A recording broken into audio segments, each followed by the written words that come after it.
think it's pretty clear all is not well in Stormont Castle. But like that's nothing new. I mean, Michael, I remember back 10 years ago or so, we didn't have an executive meeting for however long during the whole hassle over welfare reform. I mean, the executive just didn't meet. McGuinness and Robinson just didn't meet. There were no press conferences. So this is nothing new. But I think what's interesting about this is things started out so positively, with Michelle and Emma, and are you friends? People were asking because it's such a warm relationship, and that warm relationship has clearly soured. And I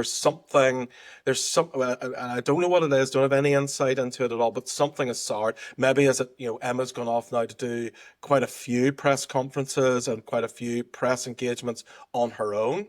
I mean, that sort of thing does cause hostility traditionally, if one or other of FM or DFM did something without the other one, that did cause friction, that did cause hostility. And we don't have time today, but I've got a couple of funny stories to share at some later date about that. But we do see this hostility grow in the office because it is a joint office. You can't do what you want to do without the other person agreeing. So it does breed that hostility between the holders of the office. And I think we're clearly seeing that. Also, I think we're seeing Michelle O'Neill doesn't seem to be comfortable doing press. And I've heard from a few journalists where press conferences or arrangements have been made to interview Michelle O'Neill and they've been cancelled.